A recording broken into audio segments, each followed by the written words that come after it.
Everyone here is thirsty and hungry. That's it. And after আমাদের receiving, শরীরে আর তেমন শক্তি নেই, কিন্তু আমরা হাল ছাড়ছি না। এখানে যদি মরতেও হয় তবে এখানেই মরব। তবুও ওখানে ফিরে যাওয়ার চেয়ে এখানেই মরে যাওয়া ভালো। we don't need to go back in Morocco again.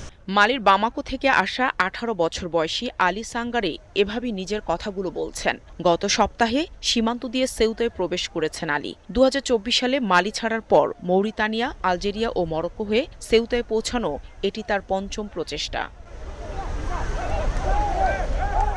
এল ট্রাম্পোলিয়ন সমুদ্র সৈকতে তাঁবু গেড়ে অবস্থান নেয়া এসব অভিবাসীর অধিকাংশই সাব সাহারান অঞ্চলের বাসিন্দা। সৈকতে দিন কাটানো অভিবাসীরা জানান তারা আর মরক্কোতে ফিরে যেতে চান না।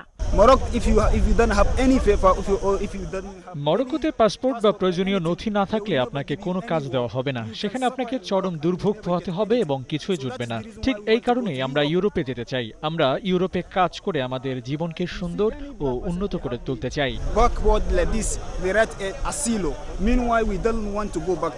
গত সপ্তাহে সীমান্ত দিয়ে বিপুল সংখ্যক মানুষ হঠাৎ অনুপ্রবেশের পর স্পেনের সেউতায় এখনও অবস্থানরত হাজার হাজার অভিবাসীর পরিস্থিতি সামাল দিতে স্থানীয় কর্তৃপক্ষ রীতিমতো হিমশিম খাচ্ছে।